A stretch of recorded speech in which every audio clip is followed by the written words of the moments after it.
Do you want to play goddess? Day 10. One thing that I would say about our expedition leader, Theo Ruksha, was that the man didn't waste time. The moment that the sun had risen in the early morning, he had everyone awakened and already packing to move into the forest. Unfortunately for me, that meant that I only had a few hours sleep since, after my discussion with Momonga, I had to message my copy and both learn of any events that had transpired since I had been gone and prepare a moment to switch places so that the expedition didn't learn of my nightly excursion. After all of that, I then had to prepare an illusion on my tent so that I could sleep without worrying about anyone discovering my true form. To say that I had a long night was an understatement. At the very least, I had gained a lot from meeting Momonga, so the trade-off of a full night's sleep was certainly worth the reward. I now knew that the entire guild of Ain's Ul Gaon had followed Momonga, a player from my world, into this new world. That meant that I was no longer alone in this land. Unfortunately, that meant I was no longer alone. With everything I knew about the guild, from its strength, the vast wealth it held, and how its members role-played as the evil villains of a fantasy setting. Fuck, this was worrying. Momonga didn't seem like a bad person, just a guy trying to make the best of an impossible situation. And while that seemed nice and all, Momonga was too afraid to do anything that would go against what his NPCs thought their dark ruler should be. Worse still is that he's the one person that can keep them in check. I really hope the guy took to heart what I recommended he should do, because I really didn't want him or his guild as enemies right now. Regardless, that will have to be a problem for another day. Right now I needed to focus on this mission, and by the numerous gods here, I was terrified.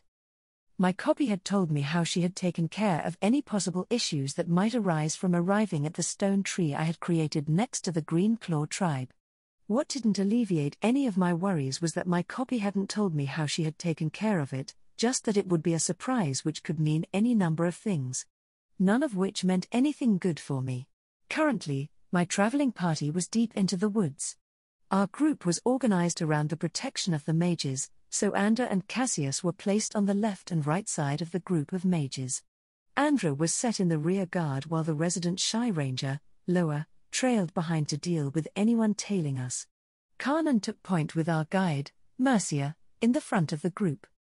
As for me, due to the typical reasoning that mages were weak if caught in a melee fight, they had me remain in the center as both a preventative measure against me being taken off guard as well as so I could react in equal measure to any section of our formation being attacked with either combat or buffing spells. I personally found it rather funny that they assumed that I'd need protection when I could very easily protect myself from physical attacks if needed. I didn't inform them of this fact since it was best to keep such information to myself. This formation, while a tactically good idea, wasn't exactly necessary since, with my sense of smell, I knew that there weren't any monsters within a 700-meter radius of us. Actually, what I did smell in a large amount around us was foxes. I found that to be quite odd. Since you are new to these lands, Kasha, I'd assume that you don't know much about the Great Forest of Tob? Theo asked while walking next to me. Actually, during this entire trek through the forest, the man had been constantly maneuvering to end up next to me. From there, he had been quite talkative on multiple subjects pertaining to the Re-Esti's kingdom and its study into magic. While some of the topics Theo brought up were things that Phi already knew, other topics were quite illuminating. For instance, the mages of the Baharuth Empire and the Magicians Guild of the Re-Estis were locked into a kind of magical cold war with one another. While the Magicians Guild might be behind in terms of magical study and power, they compensated for this weakness by sending spies to steal magical secrets and items from the Baharuth. In return, the Baharuth would respond in kind with their own spies. From there, it became an ever-escalating war of espionage as either side would then start mixing in false information to hinder the other side. When I asked Theo as to why he was telling me this when I could possibly be a spy, his response was reasonable: you'd make for a terrible spy. Your appearance stands out too much and the Baharuth would never send such a powerful mage to be potentially captured by us. It gave me quite the laugh, I will admit. And yet, I now had a bit more of the picture on this conflict between nations. In my opinion, The only reasonable explanation that the Baharuth hadn't conquered the Riestais with their glaringly obvious advantage in magic is due to the Baharuth seeing a grinding campaign on their enemies as more beneficial/economical than just sending a wave of mages. And in a way, it was. They clearly have more than enough numbers to spare by the rate that they keep sending waves of their own soldiers during the yearly battles. It was very likely that they were trying to wear out the Riestais' armies before launching a full-scale invasion. This was in addition to any nobles that might be bribed to change sides. Anyway, I should end my train of thought and focus back on Theo's question. Not as much as I'd like to know. Then to give you some knowledge on this place, it's one of the few sections of the Riestais kingdom that has never been conquered and has been barely surveyed. What is known is that 3 great beings rule sections of the forest. Little is known about them, but what has been discovered is that at least one of these beings is known to be reasonable and allow travelers to pass through its territory if giving offerings in exchange. Theo explained. So these beings have some intelligence?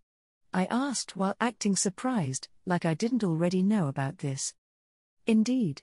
While the Magicians' Guild hasn't been able to investigate the Great Forest as much as we like, this is due to it being hard to justify the expense of sending expedition groups into a deadly territory that doesn't display any signs of obvious magical energy.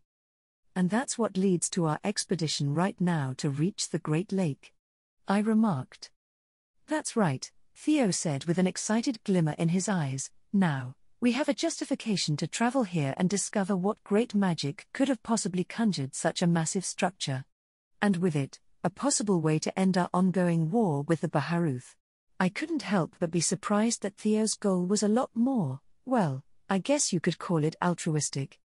Here I thought that this was going to be more about gaining power than saving lives. Theo looked at me with a smirk in response. While attaining magical power is a side objective, the Magicians' Guild was founded to protect this kingdom, Theo stated before continuing. Now, as I was mentioning earlier about the rulers of this, for Theo was quickly cut off as up ahead, our guide Mercia called out from up ahead. Be on guard. Something is surrounding us, she shouted as the foliage around us started rustling while the sound of padding paws echoed in my ears. Additionally, the fox scent from earlier had grown, which made me quite suspicious. I could hear the blades of Andra, and Cassius being drawn while Loa knocked an arrow onto her bow and slightly drew the string of it back. Karnan took a combat stance next to Mercia while all the mages around me readied their staves in preparation for what was coming. Unlike the rest of the group, I maintained a fairly relaxed appearance while preparing the spell, Magic Missile, in case my suspicions were proven wrong.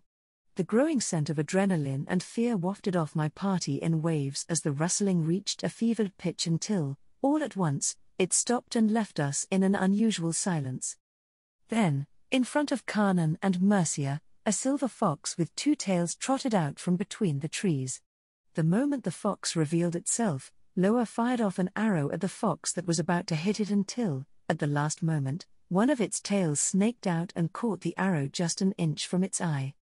I heard a few gasps of surprise from my party at seeing such an unnatural display of reflexes from what was, by all appearances, a slightly odd-looking animal. I would assume that, within your cultures, it is considered offensive to attack a messenger? The fox asked with an oddly deep voice for a creature of his size. That caused everyone to become stock still as the fox cocked his head in curiosity while his silver eyes took a moment to study each person here. It was when his eyes met mine that they took on a more excitable emotion before shifting back to being unreadable. Then, he spoke once more. Now, if you would be so kind to not attack me, I'd like to give you all my message. When no one made a single move to stop him, he gave a fanged grin. Good. Greetings to the travelers of the forest. My name is Ken, Grand Attendant of the Fox Princess, daughter of the goddess Inori. Fuck. I took a glance over to Theo to see that he was still trying to process everything that had just been said. I could only hope that the guy would consider the idea that the name I told him about my mother was just coincidentally the same as what Ken just announced. Gods damn it, am I going to have to do damage control if it comes down to it? While I liked giving hints every once in a while, This would both ruin the game I've been playing and force me to reshuffle all of my plans. My lady is aware of why you are here, and bids you an invitation to the structure that you have been traveling to, the Tree of the Gods, where she currently resides, so that she may converse with you. Will the one that speaks for you give me an answer? Ken asked, as he sat on his haunches and waited. I, along with most of the party, looked over to see Theo appearing to go over his options before he finally answered, "We accept the invitation to meet with your fox princess." "Excellent," Ken said before getting up onto all fours, "then I, and my compatriots, shall escort you the rest of the way. Follow me." As if to give credence to Ken's words, over a dozen foxes with multiple tails, up to the amount of 3, revealed themselves from the forest and prowled around our group before disappearing once more between the trees. From there, we began following Ken. "Master, are you certain that we should be doing this? We have no reason to trust this creature, especially since it's claiming to be working with a deity." One of the mages whispered to Theo. "While your concerns are noted, this creature, and more importantly, its master, seem to know more about why that giant structure exists than we do. Additionally, I'd rather we not have to fight an unknown number of creatures, since I have a feeling that the invitation was more of an order than a request." Theo answered to the mage, which the rest of the mages also heard and understood. As the mages continued to whisper amongst themselves, I saw Cassius approach me while continuing to keep a watchful eye on the surrounding forest. "Do you happen to know any spells that can affect a large number of creatures all at once?" he asked quietly. "A few. Why do you ask?" I responded while playing along with the idea of being worried about the situation. Aside from the astronomical fuck-up that Ken made which could blow my cover, I found this entire situation quite amusing. I want to prepare for us to fight our way out. While most of us close combat fighters here can probably handle a few opponents normally, when that fox caught Loa's arrow, it threw that idea to the wayside. I have no idea what these creatures are, but if the rest of these creatures show the same reaction speed as that first one, then we're in trouble.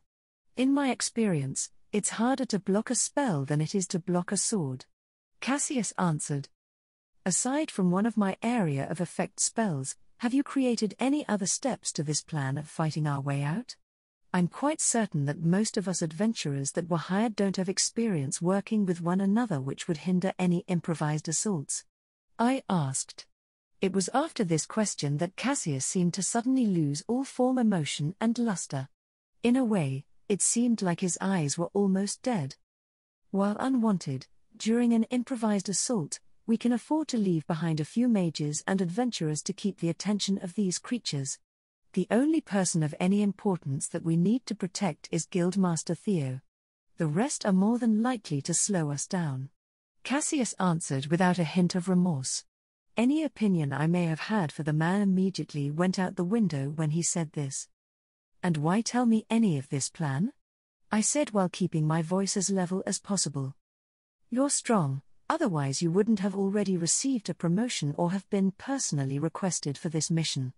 Additionally, you are new to the guild and this country. Unlike the others, you haven't made attachments to anyone here that could get in the way of making hard decisions. Trust me when I say that it is a better idea to just let some people go so that the rest can survive." "I'll think about it, Cassius," I answered, which made him nod in response before he picked up his pace and moved towards Carnan and Mercia. I couldn't help but mull over what this all meant about my co-worker. Obviously, the guy misread me, since there wasn't any chance that I'd be ditching all these people, even if I wasn't already aware of what we were dealing with. Clearly, Cassius has abandoned clients and co-workers before to save his own ass.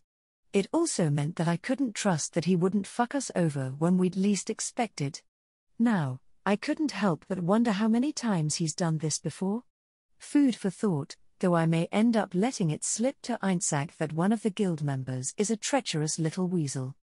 Taking a glance at the trees next to me, I spotted one of our Vulpine escorts who quickly met my gaze and gave a little wag of their tails. I winked back in reply, which made the small black fox trot with a bit more pep in their step before they vanished back into the trees. Then, I refocused my attention back on the path ahead. Now, I had to figure out what the hell my copy was planning with this. Obviously, I did need some cover story for the stone tree I had made, along with handling the Green Claw tribe. Unfortunately, since she was a less inhibited version of myself, I could easily guess that whatever she did was flashy. I just hoped that it wasn't too over the top. A few hours later. You've got to be fucking kidding me. I don't know what I should have been expecting, but this wasn't it. Our trek through the forest had been uneventful and refreshingly boring. The only thing of note that happened was Cassius discussing his secret plan in whispers with the other adventurers while leaving out the sacrificial lamb portion of it. No, my problem stemmed from when we arrived to the edge of the lake, where we were all greeted to a large stony gateway that was heavily decorated in fox-like iconography. It stood before a new bridge that I hadn't made last time I was here, but connected into the old bridge that led to the giant stone tree. Both bridges were now decorated like the gate, except now there were large stone braziers spread on both sides of the bridges that contained unearthly blue flames of foxfire, to give the area an even more supernatural appearance than it already had. Finally, this led to the main attraction that would have made me smack my palm to my face.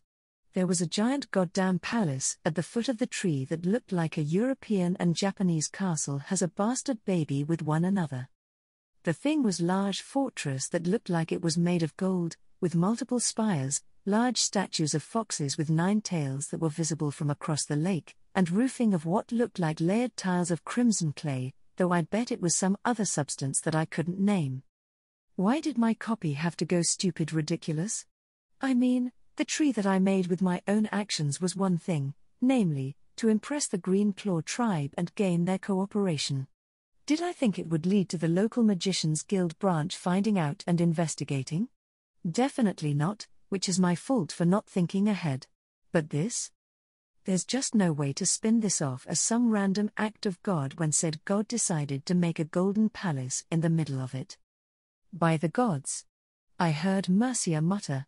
She wasn't the only person to use that phrase or something similar upon seeing all the structures before us. Something like this is just impossible to create with just mortal hands.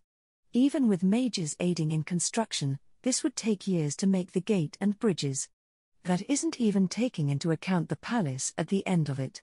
Theo remarked in awe as he moved towards the pillar of the gate entrance and laid his hand upon the surface of it. Perfectly smooth. As if it wasn't even carved. He muttered as a wild look filled his eyes. He turned back to his subordinates and shouted, "Come. Look at this. I've never seen crafting by hand or magic that was so perfect." This seemed to remove whatever hesitation that was keeping the rest of the mages in our group back. They quickly joined Theo in studying and theorizing about the magical techniques used to even create just a single pillar of the gate. At least the magic nerds were having fun with this. All I could do was look upon the bridge beyond the gate to see the huge number of foxes spaced out evenly on either side of the bridge as our extravagant welcome mat. My copy had obviously gotten busy last night with the Kitsune servants spell while also proving that there isn't a time limit to them. Additionally, from the fact that there was a mixture of 3 to 4 tails on the foxes that I could see, it theoretically meant that my copy decided to shit out an army between levels 30 to 40 in a world where being in the 20s was considered strong. Did I just become a national superpower overnight? I was taken out of my thoughts while the nerds were taken out of their discussion when Ken spoke once again. While my lady would no doubt be pleased at your interest in the craftsmanship of her works, it would be best to not keep her waiting. Theo almost looked like a child who just had their new toy taken away, at least until he steeled his expression and nodded. Of course. Please, lead the way. At the same time that Theo agreed, and both he and the mages that accompanied him began stepping through the gateway, Cassius approached me. "Kasha, this is looking more like a trap with each second. I count between 40 or 50 of those foxes on that bridge alone that I can even see. If we go into that palace that they are clearly leading us to, I doubt we'll ever leave," Cassius whispered to me. "Relax. We'll make it out alive." I answered the little coward. At the very least, Loa, the supposedly cowardly ranger of our group, has a reason to avoid fights. She is trained for long-range hit-and-run tactics. Obviously, she wouldn't fight with bravery or honor since she'd get her ass kicked. She has an excuse. Cassius was a man built and trained for close-range fighting, always goes for the easiest jobs with the highest pay, and has admitted to ditching co-workers and clients to save his own ass. What's his excuse? You better be right about this one, Blanc. He answered while letting his hand fall away from the hilt of his sword. The guy was planning something. I couldn't tell what, but I'd need to keep my eyes open just in case. With that issue dealt with, the rest of us adventurers followed after the inquisitive mages, which allowed me to overhear a conversation between Theo, who was probing Ken with questions. The fire inside of these braziers has definitely been conjured with magic, but it's a flame spell that I've never seen before. Would you be willing to enlighten me? Theo asked with great interest. The mages following closely behind were completely silent in rapt attention during this exchange. The spell is called Foxfire. It is an innate spell known to us kitsune. It produces an unquenchable flame that remains lit longer the stronger the kitsune that casts it is. Ken answered with ease. Is it possible for one to learn such a spell? Certainly, Guildmaster Ruksha.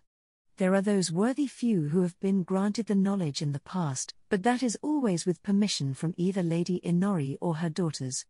I hope that answers your question. Ken ended with what I felt was a diplomatic way of saying fuck off. Is there anything else you wish to ask? In fact, there is. From what I can see here, no mere spell from any tier under the 6th could possibly create such architecture. At what tier can your mistress possibly cast? Theo asked with an almost maniacal fervor.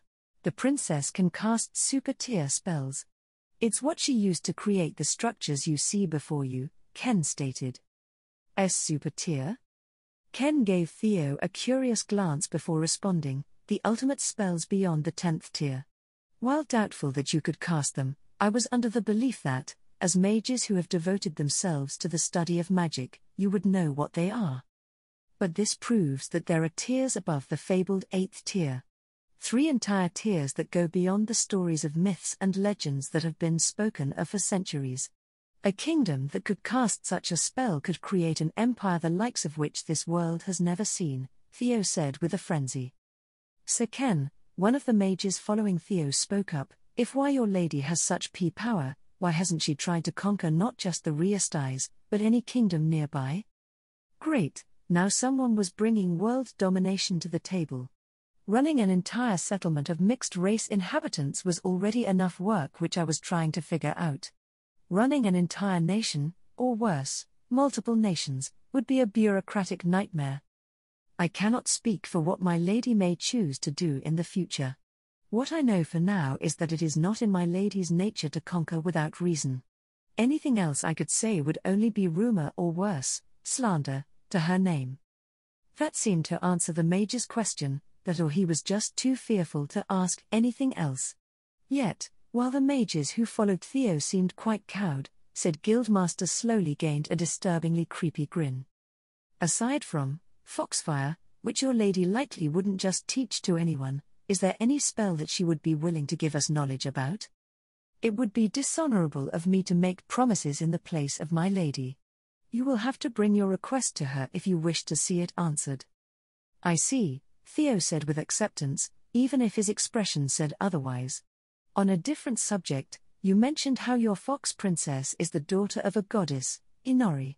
Who is this deity since I've never heard of them before? Ha, oh fuck. Ken, do not screw me over on this one because Theo is definitely someone who pays attention. Lady Inori is the goddess of a land beyond the realm of mortals. Due to her kind, yet playful nature, she would visit the mortal realms to bestow her blessings and give aid when needed. Due to 4 of her domains consisting of industry, agriculture, fertility, and prosperity, Lady Inori is quite invested in seeing mortals thrive. Interesting. I've also noticed that, aside from all of you foxes with multiple tails, there is also a great amount of iconography and statues of foxes. Is there any reason for it? 2 of Lady Inori's domains are foxes and magic. We kitsune, The foxes with multiple tails, as you put it, were created by Lady Inori as her emissaries and assistants to the mortals by blessing the most devoted foxes with great magic. From there, my race has grown ever since, Ken said with a bit of pride in his tone. Guess that helps explain a bit of the Kitsune backstory from Yggdrasil, which wasn't exactly elaborated on, or well, would it actually be this new world's backstory, considering that it seems the actual gods were involved in this realm instead of back in the game? Metaphysics were just headache-inducing. So, do you think that this princess is going to be a fox like the rest of these critters? I heard Andra whisper to her brother. Nah, I think she'll be huge fox, like 10 feet tall. Possibly have giant teeth and claws. Maybe even have a taste for human flesh. Anda replied back, which caused both adventurers to snicker. Aren't those two just a pair of jokesters? I don't have the slightest taste for human flesh. The fox form, though, not entirely inaccurate. Didn't that one fox up ahead say that her mom rules over foxes? Does that mean that her mom took a tumble with an animal and popped her out after 9 months? I had to cull the instinctual urge to smack the pair upside their heads with my hidden tails. That didn't, however, stop my right eye from twitching in a mix of awe and horror at the brass pair these two had in joking like this. My hearing is very good, and looking around at the kitsune near us, their twitching and bristled fur told me that they heard it as well. Slowing my pace down so that I could walk beside the twins, I heard Anda then add, bet that everyone could hear that princess being conceived with the noises that foxes normally make. Well, since they said the goddess was also involved with fertility, you think she pumped this princess out in a litter? Both idiots then burst out laughing by the time I was next to them. What's causing you two to laugh so much? I asked as innocently as possible. Andra looked at me with a grin on her face before putting her arm over my shoulders. My brother and I were just making a bit of small talk about this fox princess. Andra answered. Oh, what about? It's gotta be pretty good to make you laugh when everyone else here is so serious. It's like a funeral or something with the people around here. Andra seemed to roll her eyes around in thought before looking at me and leaning in to whisper in my ear, you think that this goddess had to take it doggy style to make the princess? I started laughing, both as an act to Andra's joke, and at how suicidal these two were right now. Looking around, the kitsune near us all had their hackles beginning to rise up, and a few that had been spread out evenly to escort the group were all slowly beginning to converge towards us. That's a pretty good joke, Andra. It reminds me of a joke that I know, I said with a big grin. Do tell, Kasha. Andra and Anda grinned in return. There once were some adventurers that made too much noise, not expecting the monster they were hunting actually had great hearing. So, when they were least expecting it, the monster found and ate the pair. Funny joke, huh? Anda and Andra looked at each other in confusion before looking back at me. That wasn't much of a joke. Where was the Andra trailed off when I make a quick glance to the multiple angry kitsune near us, and both her and Anda's eyes finally followed mine. Soon enough, their eyes widened in horror at all the glares directed towards them before they looked back to me. Now, there's a punchline for you too. I then patted Andra on the back before ducking out from her arm on my shoulders. I wish the pair of you good luck, I said while picking up my pace to leave the pair behind. I really did mean what I said for a reason. Considering that they just insulted me to my face, even if unknowingly, along with insulting my mother, Inori, then the pair would likely be experiencing a lot of bad luck in the coming days. Kitsune are tricksters, and when you manage to insult their goddess, be prepared for some shit to come your way. I did have to wonder if they would just deal with random mishaps throughout their stay here, or would something more fitting occur? Kasha, while I understand you warning those two, did you really have to do it that way? There are more diplomatic approaches to situations like these, especially since we need to appear united. Kanan spoke up next to me. My nose couldn't help but slightly scrunch up at the strong alcohol wafting off his breath. There is a time and place to make jokes. This is not one of them, especially when those jokes are insulting beings of unknown strength that are being diplomatic with us. I did leave out the part where they were directly insulting me. Kanan took a swig from his gourd before corking it and sighing. I understand your reasoning. I just wanted you to be aware is all. He then glanced back to the nervous pair of twins and made a slight smirk. Besides, I was about to head over to them to give a warning that you did. You seem to have good hearing if you could pick up what they were whispering. You as well. Did you need to train for it or is it just natural? I asked with curiosity. It would certainly make sense if a profession where one trains their mind and body to its peak would give some unique benefits. He gave his hand a bit of a waver in response. While the wood of the temple was already strong, reinforcing it with iron added to its stability. I couldn't help but roll my eyes at this monk already fitting the stereotype of quoting random proverbs. Got any more of those proverbs hidden away in your head? I asked with amusement. As a squirrel hides in the tops of trees, so too does knowledge within one's mind. He answered in a very roundabout way of saying yes. It took me a quick moment to think of a proverb in response. Answer simple, but question very hard, I said in response. This made Kanan grin with an eyebrow raised in challenge. Luckily, I could still remember a guy I teamed up with once in Yggdrasil who went all in on the roleplay as a monk. It was actually quite impressive how he seemed to have some random proverb for every response. I could only guess that he memorized them all to do the bit. The highest vantage point takes the longest to reach.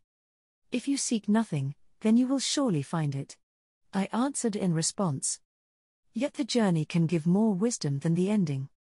A long journey can be like a big house, and a big house can be like a man married to a fat woman, hard to get around. That was when both of us burst out laughing.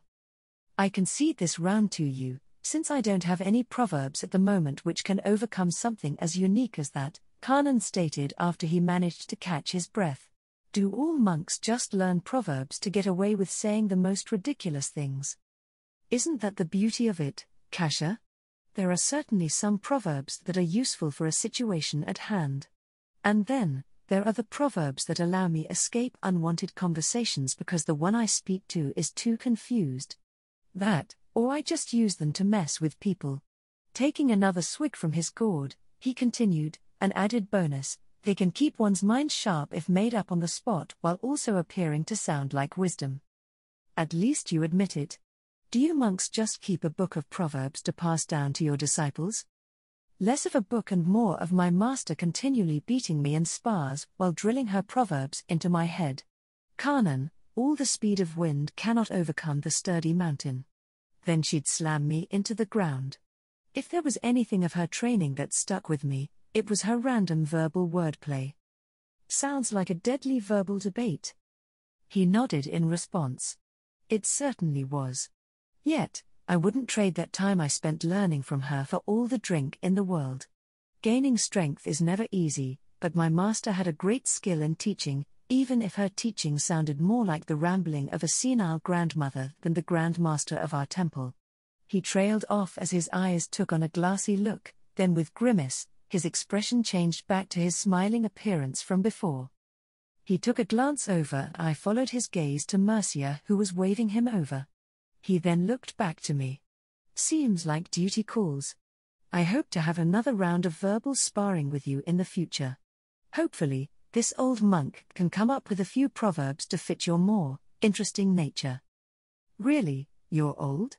You barely look like you're in your 30s. I remarked. To be completely honest, I could not figure out what race he was to confirm if he was human or not. The stench of his alcohol seemed to obscure everything. Could it be a monk trick? Or was he an elf or half-elf? Looks can be deceiving, Kasha. He cryptically answered before walking over to our guide. I'll figure him out one day. It took a little bit under half an hour before we finally reached the gates of the Golden Palace, the doors of which had the image of a nine-tailed kitsune embossed on them. When we got close enough, the doors began swinging open by themselves as if by magic. It probably was magic, either from an enchantment on the door or telekinetic magic. Without missing a beat, Ken walked inside and the rest of our group followed after. When we got inside, I got to see the start of the interior of this palace. What got my attention first were the massive gold support columns that were evenly spaced out. They were embossed with carvings that had a unique method of dragging one's attention to the large throne at the end of the room. The throne was raised off the ground by 10 feet or so, with step that led up to it. 9 spikes curved out from the back of this throne that was encrusted with a multitude of jewels. But the main attraction of this room was the woman sitting on said throne. She wore a conical white hat that had 2 holes at the top so that a pair of golden furred ears could stick out comfortably. On her face was a translucent veil that, while obscuring her features, almost allowed a person to see the large smirk on her lips. Her eyes were a complete glowing gold. Behind her, 9 golden tails playfully flowed around. That was literally the most modest that my copy had went with this disguise.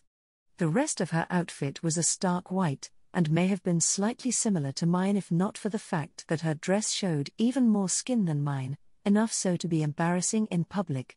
At least she had sleeves, if one ignored the fact that they weren't attached to her outfit at all. The only design that was completely shared were the style of boots we wore.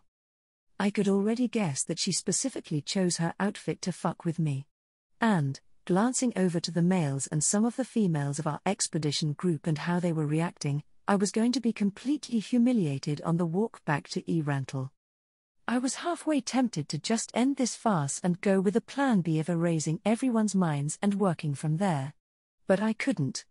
One of the reasons was that it was against my morals to just wipe a person's mind like that. The other was that I would be admitting defeat to this little game of hers, and she knows that. Just need to deal with this for a day or two. I hope. Ken led us to the steps of the throne before taking a bow before my copy and turning around. I introduce you to Her Highness, the Fox Princess, daughter of Her Majesty, the goddess Inori. Greetings, I hope that your journey here was without issue. My copy said with an altered voice that made it sound like multiple people were speaking. Theo was the first to break from our group and take a few steps towards the throne before bending down onto one knee. Your escort made certain that we arrived here safely. It is an honor to meet one such as you. My name is Theo Ruksha. I'm well aware of who you and the people that accompany you are.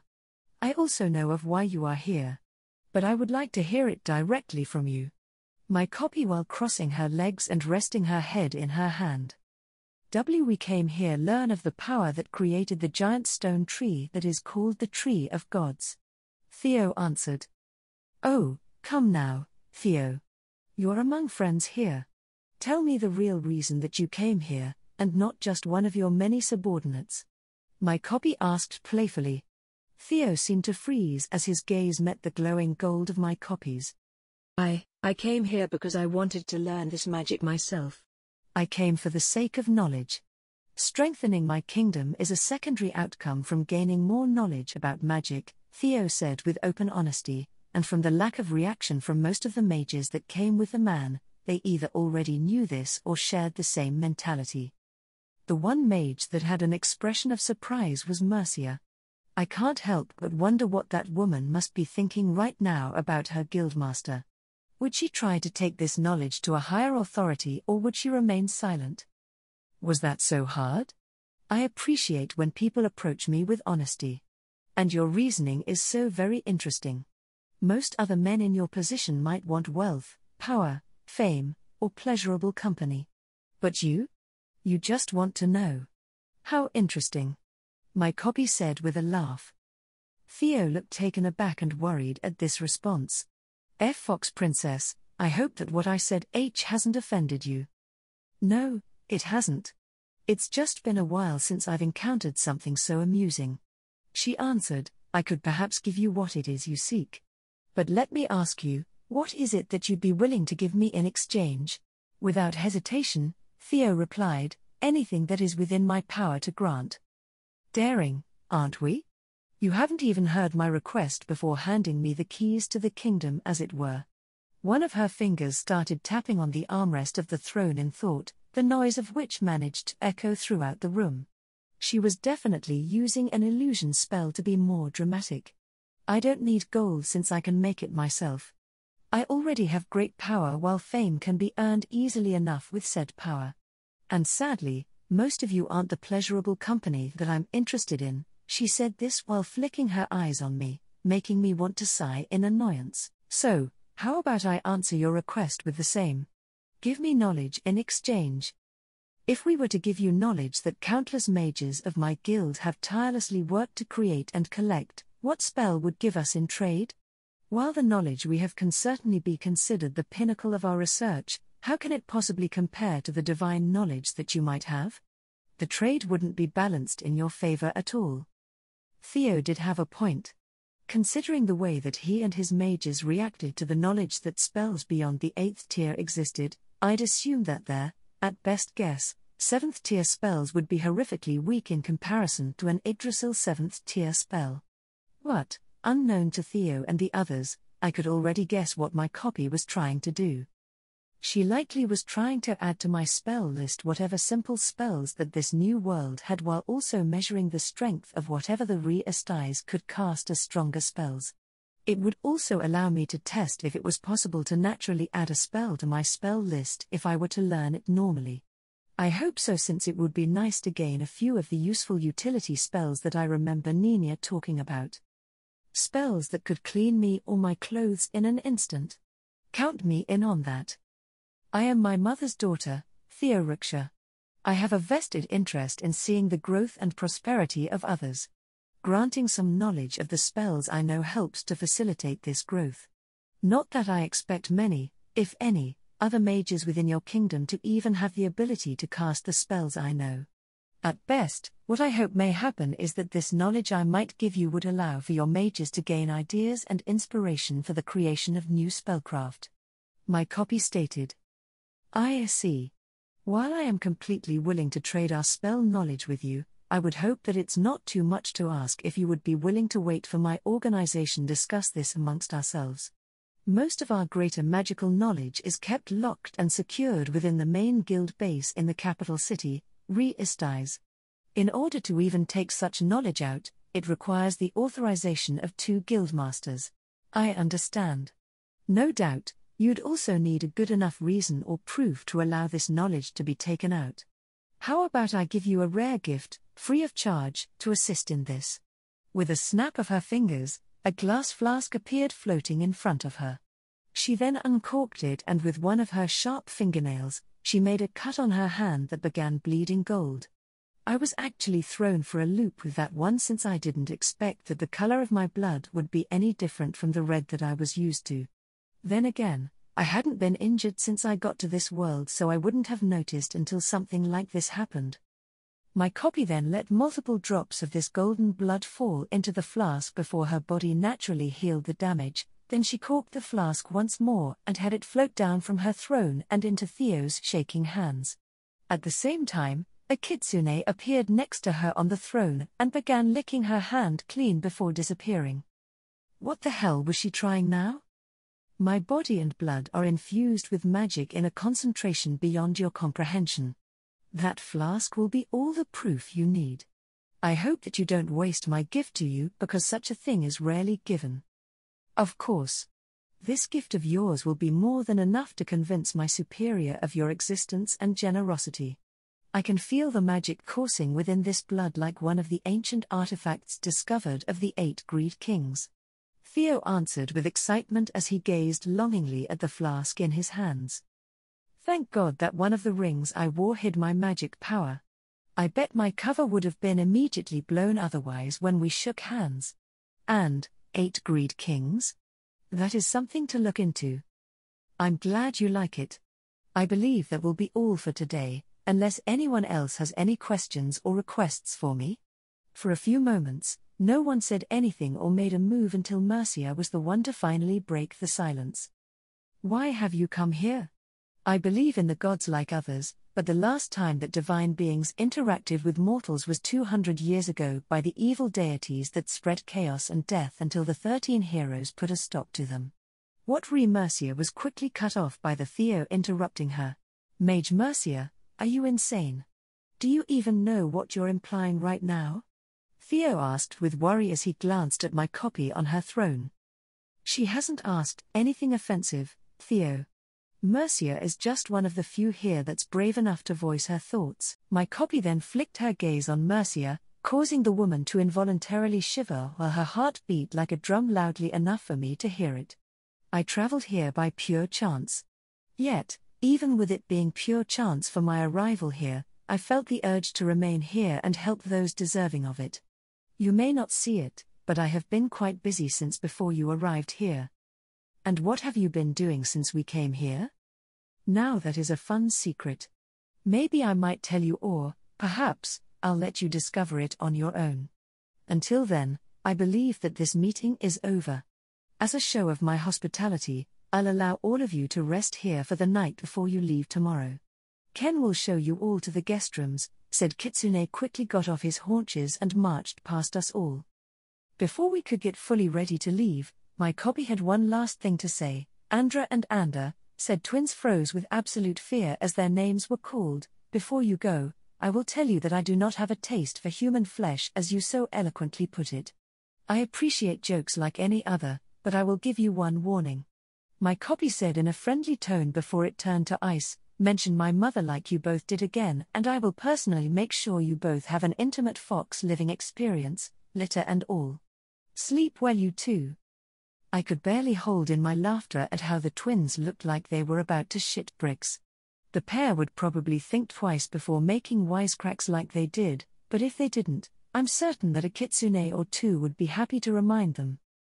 It wasn't long until Ken had taken us to a wing of the palace which contained a room for each member of the expedition. It was after I was led to my room, which contained a large 4-poster bed covered in silk sheets, that I found myself flopping onto with a weary sigh. Dealing with everything today was just exhausting.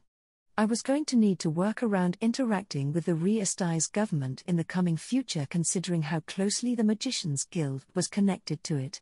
As I was about to take a moment to rest my eyes, a knocking came from my door. I had to control myself from growling in annoyance before getting back on my feet and heading to the door of my room. Taking a sniff of the air, I discovered that it was Theo who was outside of my door. Then, I finally opened it while putting on a friendly smile. "Ah, Theo. It's a surprise to see you here. Is there anything that I can help you with?" I asked, while hoping whatever it was that the guildmaster wanted would be quick. "Yes, a few things. Would you mind if I come in?" he asked. I stepped aside and he walked past me. Closing the door behind him, I leaned against the door and watched him with curiosity. "Kasha, when we talked before, you mentioned that you are a noble that hailed from a distant land. One ruled by your mother, a powerful sorceress named Inori. I have a few suspicions, but I'd like for them to be confirmed. If I wasn't such a kind person, I would already be planning on how to kill Ken for creating this specific fucking situation. I had a whole human persona being made that was working, and then the one thing I didn't plan for ended up lighting that on fire and pouring gasoline on it. Maybe I should just keep calm and see where Theo was taking this. He might just screw up his suspicion and I could work around it." "And what might these suspicions be?" I asked while crossing my arms. "You are a powerful magic user that came to this country recently. Around the time that you arrived, we discover a goddess taking up residence in this same country, in a location nearby Rantel, the city that you came to. And then, both of you have a mother who shares the same name that is a great sorceress. There are a lot of coincidences here that are leading to one thing." Theo listed off while pacing back and forth in the room. "And what do you think that this is leading to?" Theo stopped pacing and looked at me in the eye. "You and the Fox Princess are sisters. From there, I can infer that you are either further down in the line of succession or, instead of being a full goddess, you are actually a demigoddess. It would explain why you are the one that has been tasked to become an adventurer while she remains here to rule and learn of what you discover." Fuck. He was both on the nose and so far off base with this guess that it was actually quite astounding. At this point, this whole situation was becoming a convoluted knot that would cause me way too many headaches if I let it go on. So, the simplest solution would just be to cut the knot. I quickly cast a silence spell along with an anti-information magic wall on the area before taking a deep breath. Theo, it's a little annoying how quickly you managed to figure this out, even if half of your theory was completely wrong. It doesn't help that Ken just couldn't keep his mouth shut, but then again, that is probably on me for giving away too much when we talked earlier, I said while walking towards him until I was only a few feet away, then I let my illusion finally drop, revealing my true appearance. Theo's eyes quickly widened on seeing this, and I couldn't help but smirk. I was right.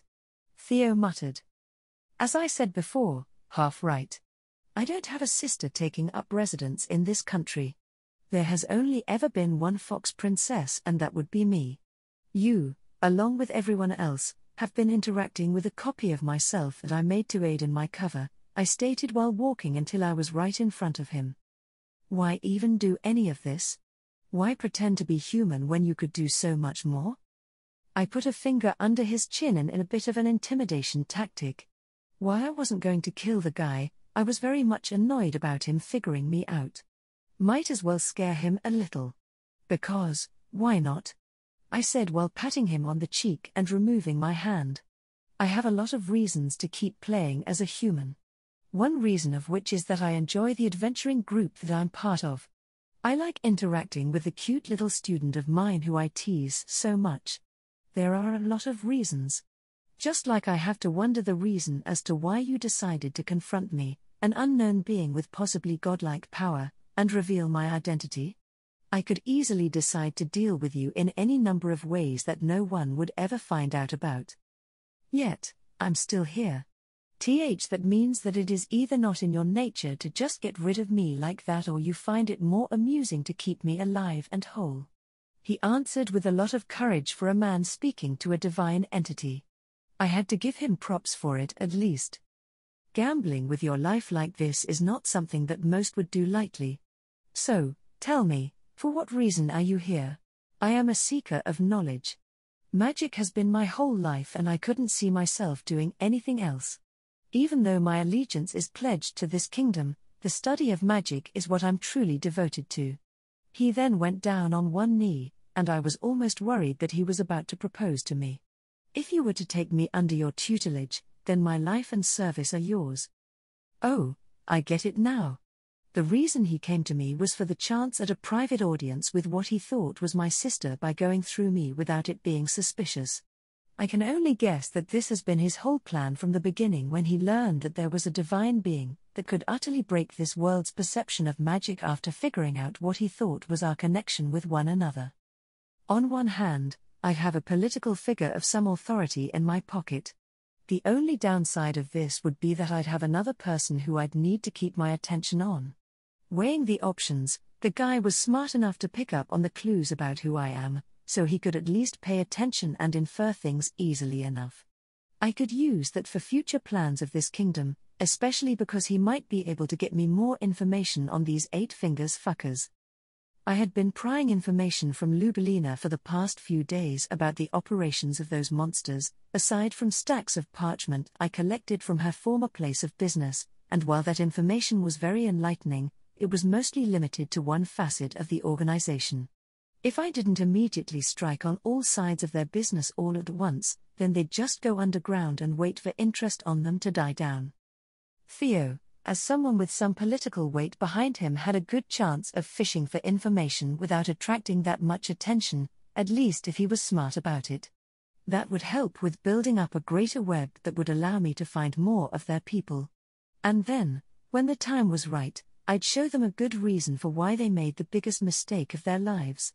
With my decision made, I finally decided to answer the little mage. There would be a few caveats to this, Theo Ruksha. For one, the spells that I would teach you would go up to the 4th tier at the highest until I feel that you've earned the right to learn higher tiers. Secondly, none but you currently know who I am, not even my apprentice knows, and I'd like to keep it that way until I feel otherwise. Finally, while I won't ask often, if I give you a request, you will follow it. Are these terms agreeable? I with an authoritative tone. Your wish is my command, mistress. Theo answered with utter devotion. And now I just realized how sexual this guy made that sound. Holding back from groaning at how my copy was going to relentlessly mock me for this, I decided to finally reward Theo for his vow of servitude by casting, Create Greater Item, to make a small tome that contained all the information I could recall on the first spell that came to mind, Greater Slow. Well, technically, it was the second spell that came to mind. The first one was Greater Fireball, but then I realized how noticeable the spell would be if cast or practiced, along with how high of a chance Theo might end up blowing himself up, losing me someone that I was investing my time into. I held the tome out to Theo with a smile on my face. Take this and rise. Then, you can go. Theo reverently took the offered tome and hid it in his robe before standing. As you wish, my mistress. Theo answered with a bow before hurriedly leaving my room and closing my door. With no likely interruptions to occur in the foreseeable future, I cast Arcane Lock on the door before I went back to the bed and collapsed upon it once again. I just needed to rest after all of this shit. If dealing with all the shenanigans of my copy, keeping my identity a secret from the others, no thanks to Ken for fucking me over, and trying to act some divine entity in front of a magic-obsessed guildmaster was difficult, then I had no idea the mental toll it must be taking on Momonga to try and maintain an evil lich persona in front of his entire guild's NPCs. The guy couldn't even get a break since he was physically incapable of sleeping. And to add on to everything else, I am never going to get used to Theo calling me mistress. Erantle. Within a cave formation hidden under a crypt within the center of the cemetery of Erantle, a pale, almost skeletal, bald man in a red robe stood beside a stone circle which had a spell circle carved into it. Surrounding this circle were multiple pillars that lit the room with their ominous purple light from the crystals that were embedded into the top of each one. In the man's left hand was a crooked wooden staff that a normal person might assume was just a badly carved staff. If a person was so magically inclined, they would instead see that it was a great magical focus that was worth its weight in gold. And yet, it was nothing in comparison to the dark purple orb in the man's right hand that was worth kingdoms. Each second, the pale man continued to channel mana into the orb, which was greedily accepted, the only sign of which was the constantly shifting light that softly glowed from the center of it. And with each moment more, the man knew that the orb's power would be ready to be unleashed. Yet, there was still so much mana more that was needed, enough so that it would take a few months more before it was ready. Soon, we will be ready to show this world the true might of death. Together, you and I. The man silently whispered to the orb. The only response the one would see normally was a reddish flickering.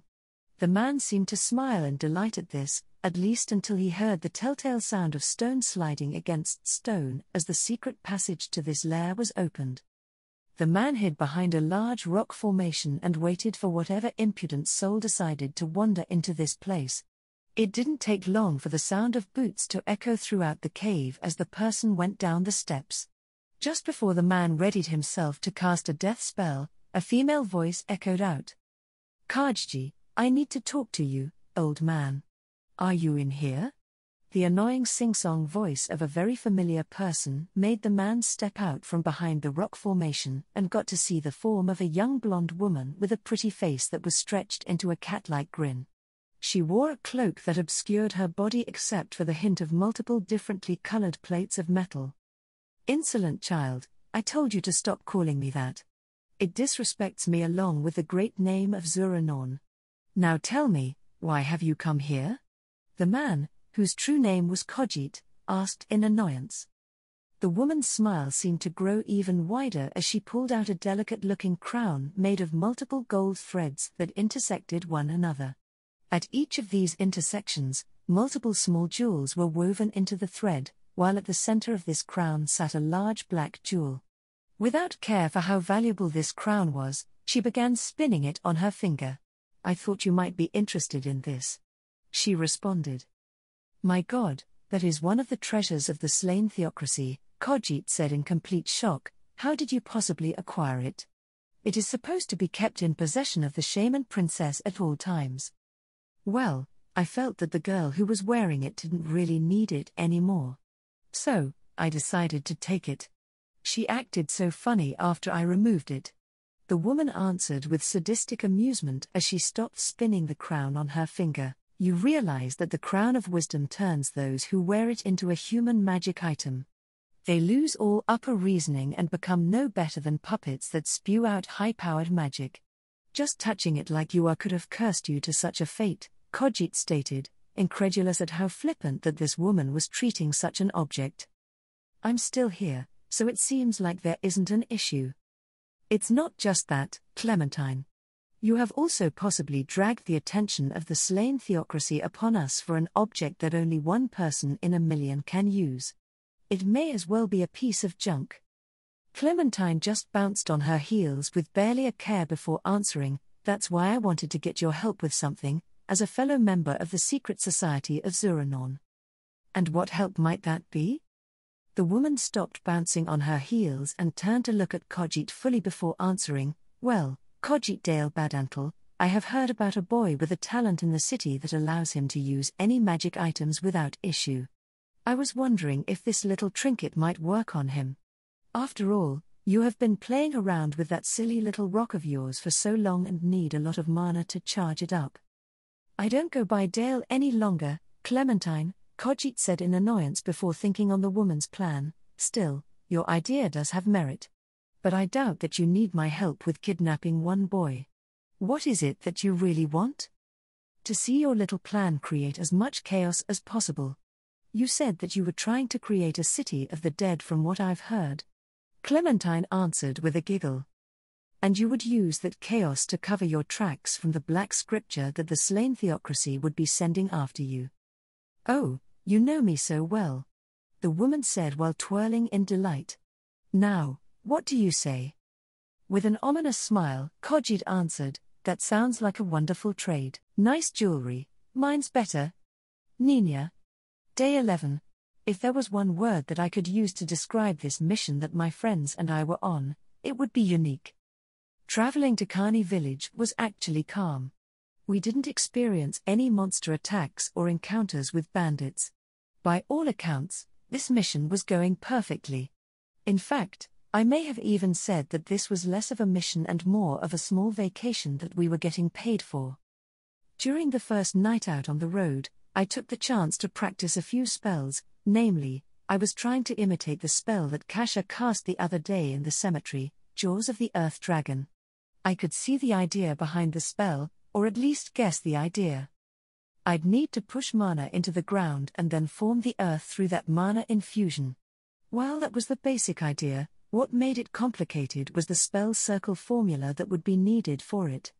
Magic wasn't just about expelling a lot of mana and expecting an outcome to occur. It needed to be guided into a proper formation before finally being released. What made this process difficult, and forced mages to devote years of their lives to just learning one spell, was that each section of a spell formation needed to be precise. Too little mana in one section could cause a spell to fizzle away and the mana to be wasted.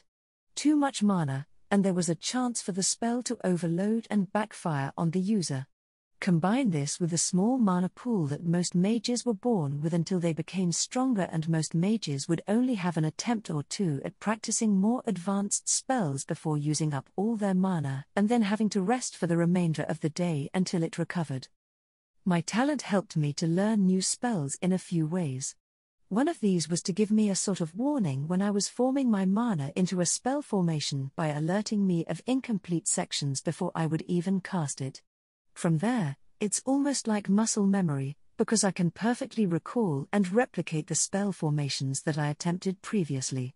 While this does save me from wasting mana on a failed spell, there is still so much trial and error that I have to go through before I'm finally able to cast a working spell. And even if I haven't wasted the mana on the failed spell, there is still the minute amounts of mana that I have to use to maintain the uncast spell that causes me to eventually run out after enough time has passed. I can recall the spell formation that Kasha cast perfectly, but each time I've attempted it, there is just something wrong with the formation that I can't figure out. Well, practice could only help, and I had a bit of time to use before I needed to go to sleep. I spent a few hours that night trying before I needed to go to bed. After we all woke up the next morning, we shared breakfast with one another before packing up our camping supplies and continuing our journey to Kani village. That was the moment when everything became odd. Instead of a simple village, we found ourselves before a simple gate and large log bars that surrounded the entire village as a simple wall. Then, instead of the expected human inhabitants, we were greeted to armored goblins in front of the gate, while many more appeared from behind bushes or hills surrounding us with bows and crossbows drawn on us. None of which we were at all prepared for, as we didn't consider that goblins would be in control of the village. Before we could even begin to fight, we were thrown off guard when one of the goblins at the gate called out, "Lay down your arms and surrender peacefully. We don't want to fight if we don't have to, but we must defend this village and all of you look quite dangerous." A goblin warned, taking charge of the situation. Things may have taken a turn for the worse if not for a girl named Henry who had arrived and recognized us. Well, more specifically, she recognized Nferia. After that, she had the goblins stand down, and the amazing part is that these goblins actually listened to her. From all of my experiences, I've never seen goblins actually work with humans or even take orders from them. It was beyond astounding to actually see, and if the others weren't with me seeing the same, I might even believe that I was hallucinating. It was after we were finally let inside the village that Henry finally explained what had happened. A few days prior, the village had been attacked by the slain theocracy using troops disguised as those of the Baharuth Empire. The soldiers had shown no mercy and went about butchering the entire town until a pair of mysterious figures arrived and conjured up powerful undead warriors that fought the soldiers off. In addition, the village had learned of the true identity of the troops due to Gazef Stranov, the strongest warrior of the kingdom, having been saved by the mysterious mage who was named Ainz ul Gaun after he had been ambushed. It was when Henry and her sister had been saved from being killed by the soldiers that Ainz had given Henry a magical horn to protect herself that summoned up a troop of goblins who completely obeyed her. All of this led to Henry then being made leader of Carney village. What made me worried after we were told this was the fact that the slain theocracy was making moves on the Riesti's kingdom without anyone really knowing about it. Carney was already at risk from the Baharuth Empire due to being one of the first villages in the invasion path. Adding the slain theocracy meant that there could be a three-way war which would definitely wipe this town off the map. And then from there, Erantle would be next on the chopping block. None of this looked good, and when we had a chance, I was going to speak to my friends about it. It was after this tiding of war that Nferia and Henry went off to discuss business. My friends and I waited by the wagon and didn't speak much, just because of how on edge we all were about this situation. That, and the goblins tended to hover around us. Around 5 or so would spend some time nearby, and after some time, those goblins would move off to other parts of the village while a new 5 would take their place. That made it beyond uncomfortable to talk with each other. We unfortunately had to wait around like this for an hour or two before Nferia and Henry returned with a few goblins in tow. All of them were carrying sacks of alchemical ingredients that were loaded onto the cart. Following that, we spent the night at the village's inn before leaving for Erantle the next morning. It was when we were on the road once again that I finally decided to bring up my thoughts to everyone else. "I think we should have preparation plans to leave Erantle if the time comes for it," I stated, which drew everyone's gazes on me. "What brought this on, Nina?" Lucrute asked. "While the reports of Carney village are worrying, I have doubts that any army would be able to invade the city before the rest of the kingdom's forces arrived. Erantle is a fortress city after all. But not every fortress is perfect, especially when magic is brought into the mix. Both the Empire and Theocracy are known for having a large amount of powerful magic users in their armies. The Riestais, in comparison, barely treats magic seriously. I argued before I finally just stated, I'm just afraid of what could happen in the future if we aren't prepared. I don't want to lose you guys, or my sister, or Kasha."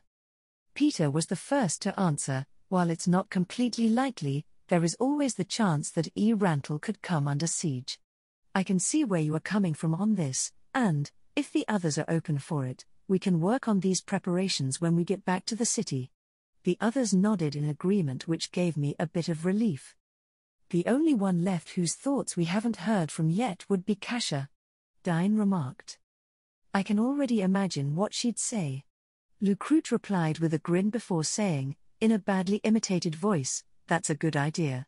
Though I might just blow up the enemy army to make it easier on us." All of us started laughing since that's something we all could easily imagine her saying. I'm not exactly certain on how strong she actually was, but I could easily see her dealing with a large enough group of people by herself. I'm not sure about an army though.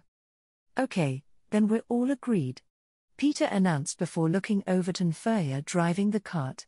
What about you, Nferia? Have you also been making plans for a possible invasion? I could see the conflict in Nferia with the way his hands holding the reins were shaking. I don't know what I would do.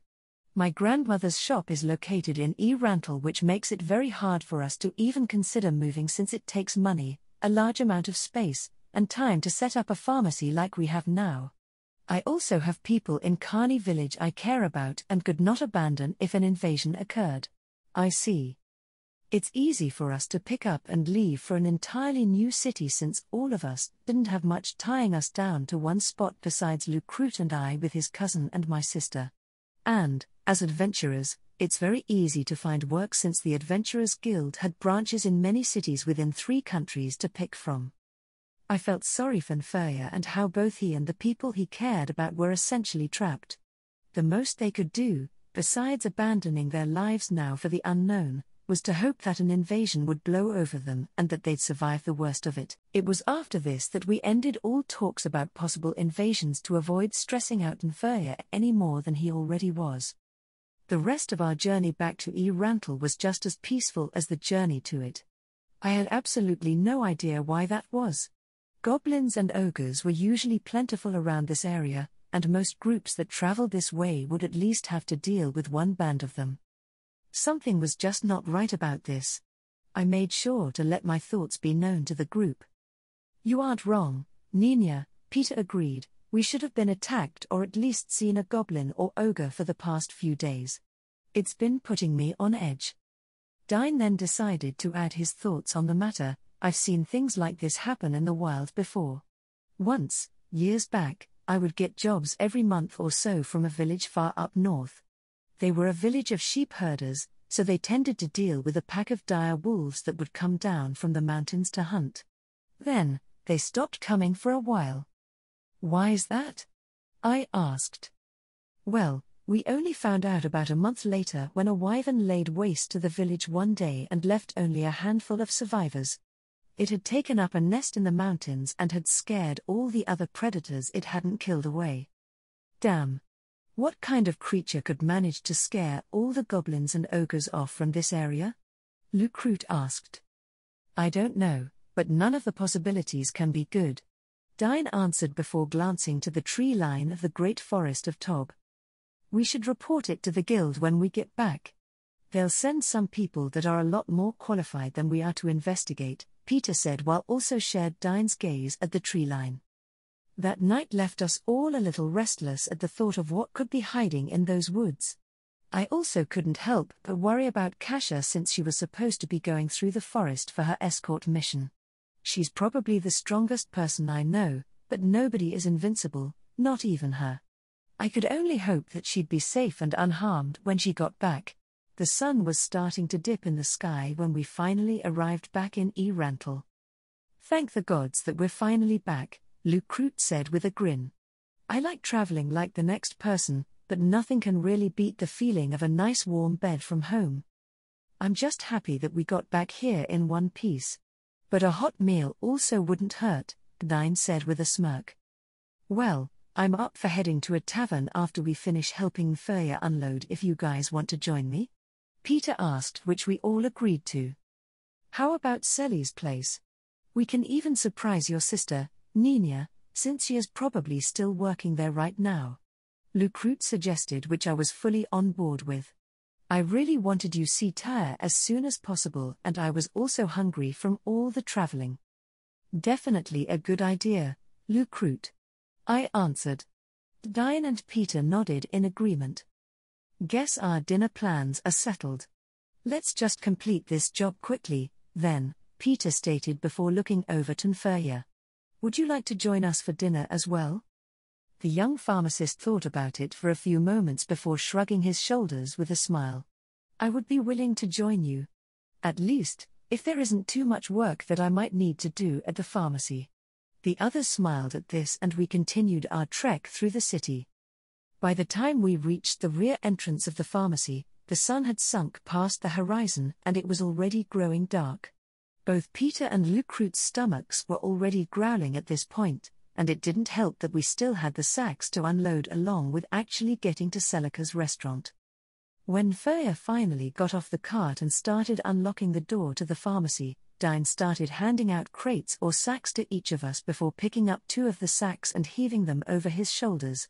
While the sack he gave me was heavy, I was a little thankful that it didn't weigh as much as the crates that Peter and Lucrute were given, since both of them were showing some signs of struggle. Yet all of us still couldn't compare to Dine, who wasn't at all bothered by the 2 large sacks that he was carrying. While Dine isn't normally a prideful person, I couldn't help but get the feeling that he was probably amused by how weak we were in comparison to him. You guys can go ahead and set the supplies on the tables. Grandma and I will sort through them. And then Freya was cut off as the 4 of us entered the pharmacy and saw a strange blonde woman wearing a dark cloak that obscured her form while a massive smile filled her face. Can I ask who you might be? The shop is supposed to be closed by this time. Something about this woman didn't seem right. She just gave off this ominous feeling that I just couldn't place. I could tell the others had similar thoughts, since they quickly began setting down the supplies they were carrying to the floor, an act which I also copied. Oh, you'd like to know? The woman asked in a playful tone before her eyes took on a predatory glint. I'm just the person who plans to kidnap you. The moment she said that, the 4 of us rushed to take a protective trident formation around Freya while drawing our weapons. Lucrute and Peter were on the left and right respectively, while Dine took the center with Freya behind them. I went behind Freya and readied a magic missile at the woman. My heart wouldn't stop pounding in my chest because of how relaxed that woman looked with our weapons pointed at her. It was like we were just children running around with toy swords to her. Don't be like that. I just need to borrow you for your talent that allows you to use any kind of magic item in order to summon an army of the undead to kill this city. The woman stated in a calm, matter-of-fact voice. My eyes couldn't help but widen in horror as I then started thinking about all of the undead issues that the cemetery has been having lately. Could she have something to do with it? What are you? Freya was quickly interrupted by the woman. We don't need your opinion on the matter. We just need you to be our tool. We'll even give you a crown to show how much we appreciate you, she said while giggling. Like hell that's gonna happen, Peter said before slightly looking back to Freya and me. Nina, get Freya out of here and to Kasha's room. We'll buy you time until then. Peter really just ordered me to abandon all of them to this unknown woman? But, Nina, you've got your sister to worry about. We'll be fine. Now go, Lucrute stated. I did my best to hold back the tears in my eyes before looking at Freya. Come on, let's go, I said, pulling on Freya's arm as the pair of us back away from the woman and my friends. They just needed to hold out until I got Freya safe in Kasha's sanctuary, then I could run back and help them. Just hold on, guys. Please don't Clementine. Quit playing with them and hurry up. We haven't got all night. An old voice stated from behind Freya and I, causing the both of us to turn around to see a pale elderly man in a robe with a jagged staff in his hand. Even from here, I could tell that the staff was a powerful magical conduit. Who are these people? Freya, stay behind me and stick to the wall, I said while positioning myself before the old man. Child, you are many years too young to be trading spells with me, the old man stated. I responded by firing a magic missile at him. To my shock and horror, instead of the darts of magic impaling him, they instead broke upon an armor spell that was covering him. Foolish attempt, child. You've earned my annoyance. That was when he pointed his staff at me and fired a green globule at me. I barely had time to cast reinforce armor and dodge out of the way before the spell clipped my left shoulder. All I felt was pain as I looked to see a large hole that had been eaten through my cloak and shirt, while my skin was bubbling as this acidic spell had managed to eat through to what I could only assume was just a bit from the bone. If I hadn't cast that reinforce armor spell when I did, I would likely be missing my arm right now. I didn't have much time to focus on my injury as I heard the scuffling behind me. I couldn't help but turn and look to see the horrific sight behind me. Lucruch charged at the woman I now knew as Clementine, with a pair of daggers in hand. Before he could even land a hit in, Clementine calmly dodged to the right of his attack and whipped out a stiletto that she stabbed down into his collarbone. He stopped moving, and didn't even react in pain when this happened. He just stood there. I always love fighting the brave ones. Just for you, I'll keep you under the paralyze spell stored in my dagger until I'm done with your friends. She then patted him on the cheek before focusing on Peter and Dine. Stop worrying about your friends, girl. Your fight is with me until my associate reaches you. I looked back to the old man as he readied another globule of acid. Going through my spells, I remembered that acid spells typically could be negated or at least have its effects lessened with a strong enough fire spell. I quickly cast Firebolt as the globule of acid flew at me once again. While my spell managed to clash with the old man's, it didn't do much as the acid flew through my spell and I was forced to roll to the side. Another burning pain spread throughout my body as I looked down to see that my right leg had been hit below the knee. The boot and pant leg had been eaten through while my skin started bubbling once again. The only solace was that it wasn't as bad as my left shoulder. Nice attempt, girl. It may have worked if not for the fact that my magic's stronger than yours. Goodbye. The old man said as he walked up to me and pointed his staff in my face. Acting quickly before he could fire off another spell, I cast Force Wave, which launched the man back and took the staff off my face. Unfortunately, it didn't stop the spell he cast which doused my right hand. It was at the contact of this spell that my Reinforce Armor spell finally broke and the acid ate through my gloves and skin down to the bone. I could see the few remaining tendons in my hand moving along with the blood pumping in the veins. It was becoming harder to remain conscious through all the pain, but I powered through and kept my eyes open. Another cry of pain erupted from behind me as I looked to see Peter had been impaled into the wall by one of the woman's stilettos. He coughed a large amount of blood as he took a few ragged breaths. Multiple puncture wounds covered his body, yet all of them were intentionally missing vital organs. Dine didn't look much better. He wobbled as he stood on one good leg. Each swing of his mace was getting slower and slower, yet the woman just kept dodging each time, trading either a taunt or a jab with her stiletto before getting out of Dine's reach once again. Clementine was just playing with us. We were going to die here. My best friends were getting murdered by this sadistic monster. Lufaya was going to be taken away to be used to slaughter the people of this city. I was going to die here, and Tyr would be all alone once again. I'm so scared right now. I don't want to die. Then, just as Dine was about to be cut down, a golden flash appeared. Hours earlier. Kasha. Waking up today was an interesting affair. After performing my usual routine of stretching my body and yawning away the sleep, what I didn't expect to see as I opened my eyes was about 9 or 10 kitsune waiting expectantly at the foot of my bed. Not to be rude, but what are you all doing in my room?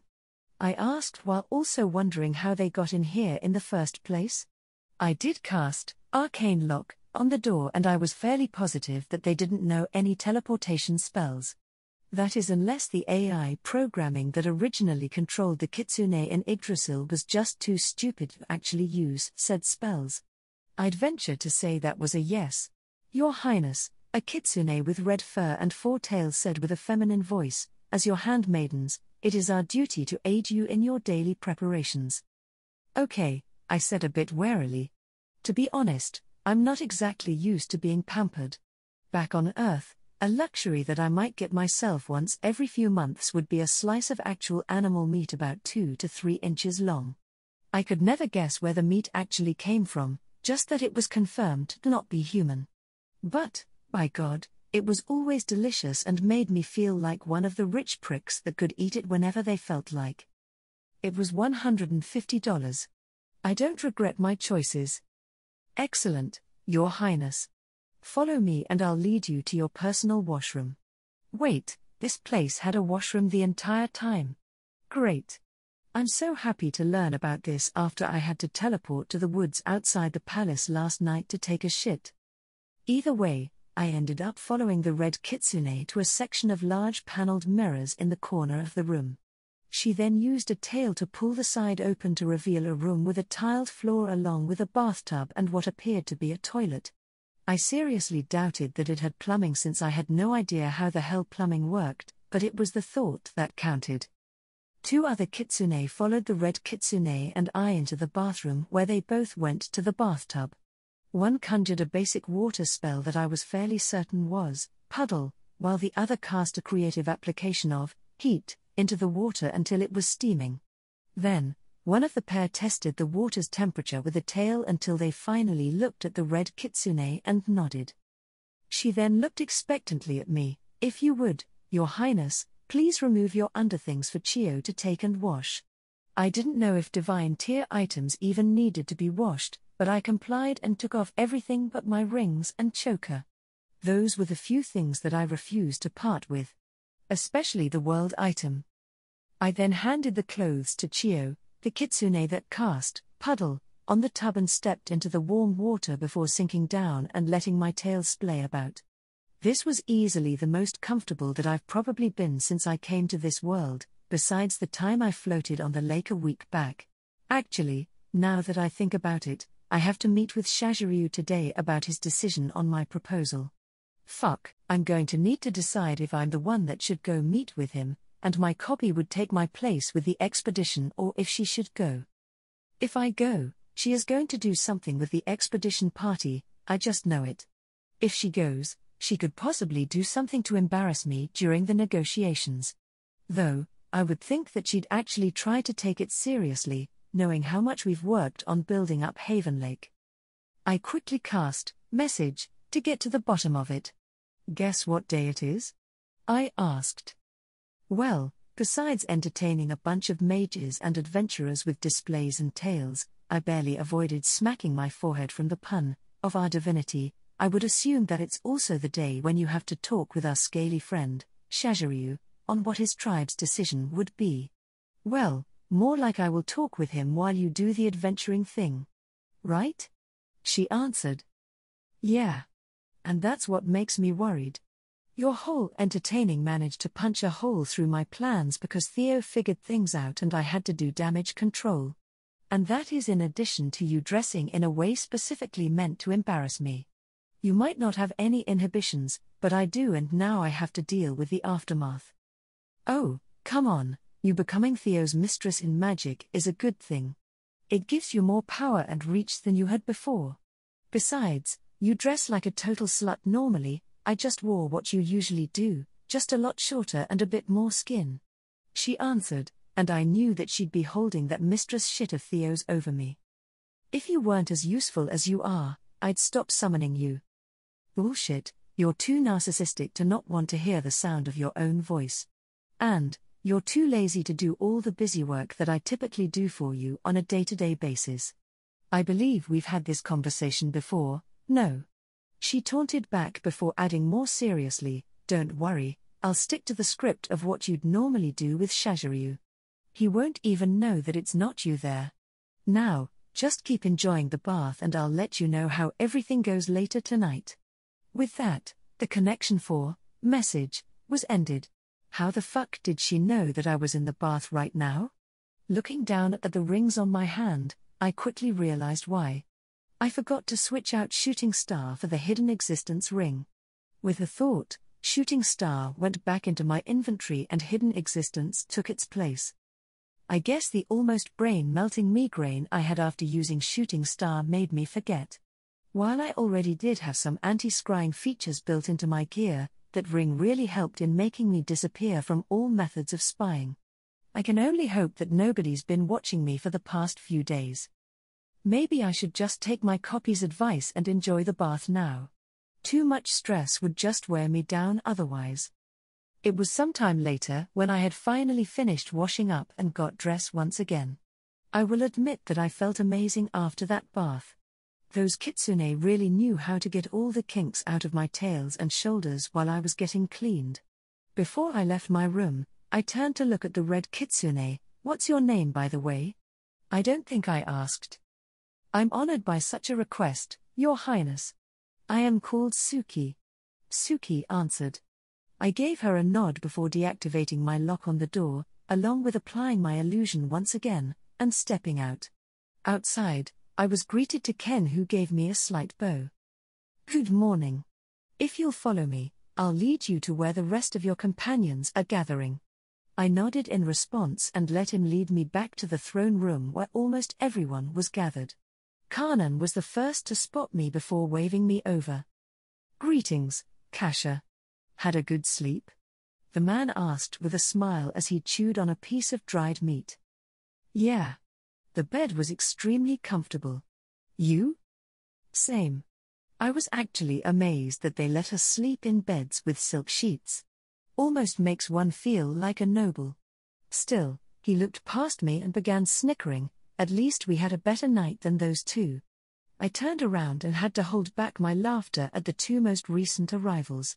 It appears that Anda and Andra didn't get to sleep through the night unscathed, as both of them were no longer blonde to begin with. Now, both sported manes of neon pink hair. In addition, their clothing and armor had been dyed in an array of yellows and oranges. "Okay, just get the laughs out already. We know exactly how we look right now," Andra stated with a reddened face. That was when a lot of the party finally broke out into laughter. Kanan was the first to recover from his laughing fit as he asked, "So, mind explaining what happened?" "No idea," Anda admitted. "We just woke up with our hair like this while our clothes and armor were colored to look like a jester's outfit. My beautiful hair is ruined." Andra moaned in despair. "I couldn't even wash out whatever this stuff that's been put into it is. Gods, I just hope this isn't permanent." Anda just smirked at this. "Hey, I think it looks good on you, sis. Besides, I'm not really bothered by the change. The only thing I'm annoyed about is that I'll need to either get some new armor or hope that I can just dye this stuff out." He received a swift punch in the arm that caused him to grimace and rub the spot in pain. "It's not the same. You couldn't care less about your appearance, you colorblind idiot.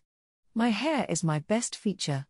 Now, I'll have to go to an alchemist to get this stuff removed if I don't want to chop off my hair and wait for it to grow back," Andra stated with an angry huff while crossing her arms. "To be honest, you two, I think that this is a fairly tame punishment in comparison to what could have happened," Kanan said sagely. "Be thankful that you'll get to go home mostly as yourselves, color excluded. At least that's a positive." Anda replied warily while glancing at the few kitsune in the area that were watching the twins with barely veiled amusement. "With the final members of your party having finally joined us, I believe that now is the time for you all to leave," Ken announced to all of us. I noticed that Mercia took a glance to the empty throne before looking back to the silver kitsune. "If it is not too much to ask, could you tell us why your fox princess is not here to see us off like normal courtly decorum?" she asked curiously. "Currently, Her Highness is occupied with important discussions, otherwise, she'd possibly be here to see you off. Additionally, Her Highness is not what one would call a traditionalist. So, it's unlikely that you would expect her to follow human courtly norms," Ken smoothly answered before motioning his head to the doors. "Follow me, and both my compatriots and I shall escort you safely out of the forest." "Of course, Sir Ken," Theo agreed before looking back to everyone, his eyes lingering on me for a few moments longer before saying, "We have a large distance to travel, and I'm hoping to be out of this forest before the day's end." That managed to hurry everyone as they picked up their travel packs and followed Theo. Taking a glance back at the throne, I couldn't help but wonder how the meeting with Shaziryu was going. Then, I started following after everyone else. The copy. After ending the message with the boss, I quickly changed out of the hilarious fox princess outfit I had made for this occasion and back to my default outfit. It's a little strange that, upon my creation, I copy the items that my boss wears, which registers as my base. I can certainly take off the items that are equipped to me, but it doesn't actually make those duplicated items real, since they just disappear into particles until I will them back onto my body. The Fox Princess outfit I just stored into the boss's storage space for later. Who knows, maybe she'd want to use it for a striptease for a lucky someone. Either way, now that I looked like the boss once again, I got to work. Using remote viewing, I looked around the area of Haven Lake until I found Zarasu stepping out of his house and walking over towards the fishery. The past few days, I've been working overtime on building up housing for the Lizardman tribe on the side of the lake around Zari's house in preparation for today. I had a good 50 to 60 houses already built up with interior designs copied as closely as possible to the aesthetics of the tribe after spying on the interiors of their huts. I did avoid making them as small and made sure to add multiple rooms for them. All in all, I'm pretty satisfied with my work. With a smirk, I finally teleported right behind the lizard man and spoke. "Morning, Zari." He quickly jumped, much to my amusement, before turning back to look at me.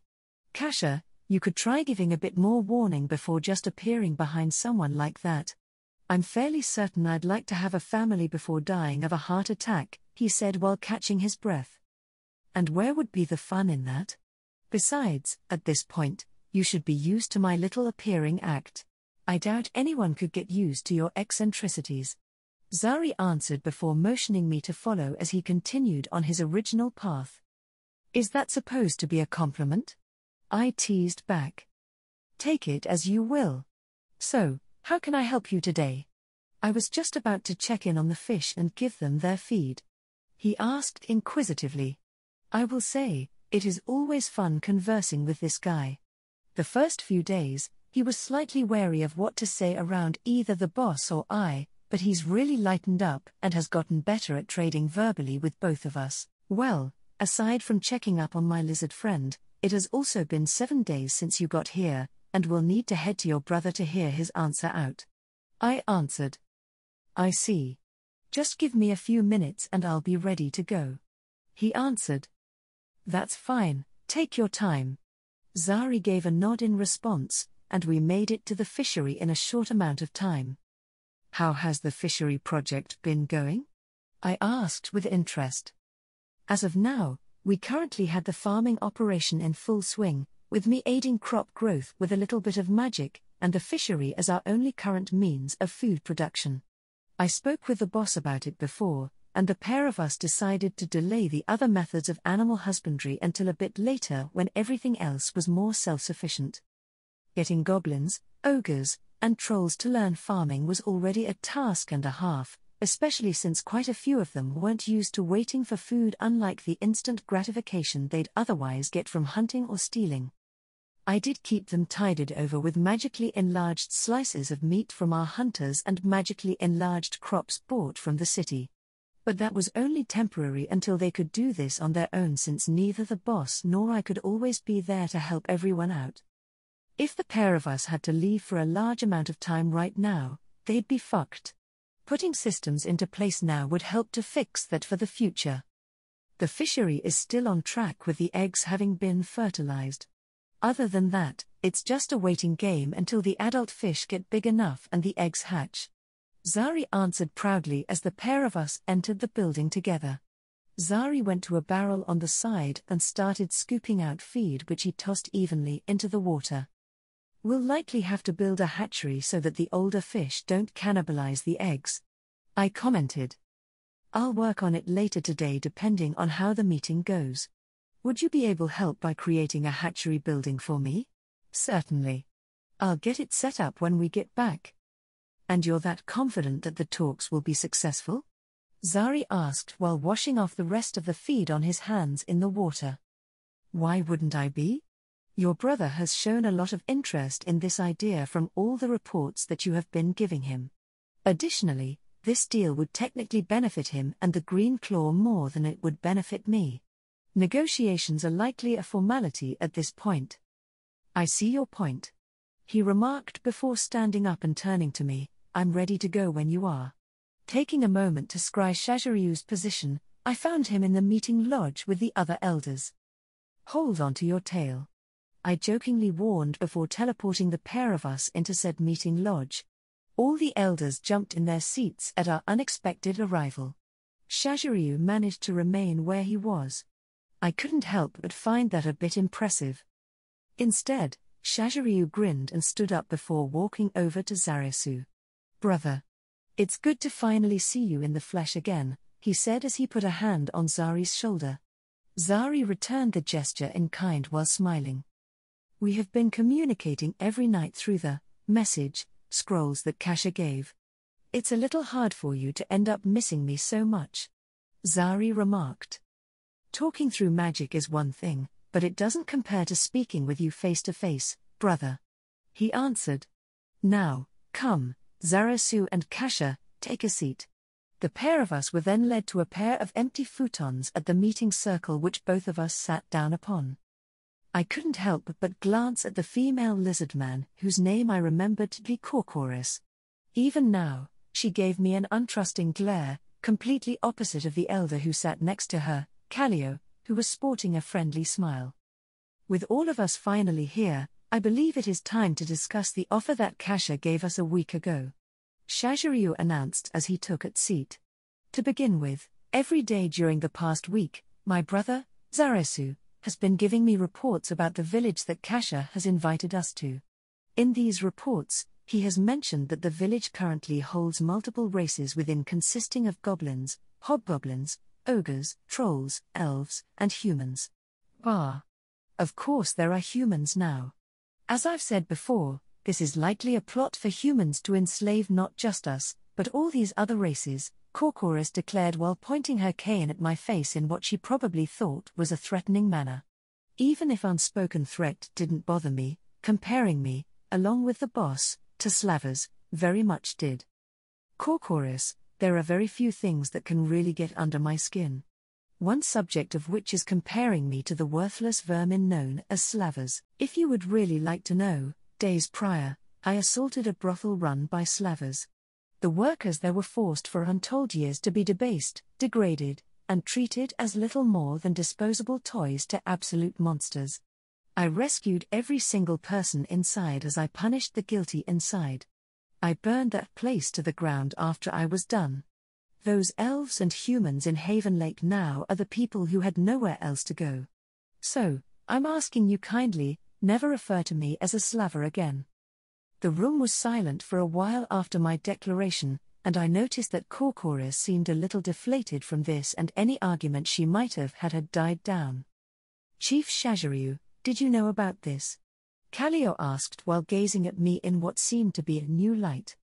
My brother did mention a little bit about it, but he didn't go into as much detail as what Kasha has said. Shazharyu answered. If you wouldn't mind, Chief Shazharyu, would you be willing to continue on with Traveler Zarasu's report? Callio requested with interest. Said Chief quickly smiled and nodded before continuing. Following this report, Zarasu also mentioned that the goblins, ogres, and trolls are being taught how to farm and have been showing good progress.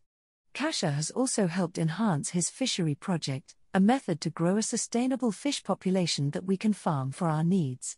When the fishery was mentioned, that caught everyone's attention as they quickly looked at Zari with a new interest.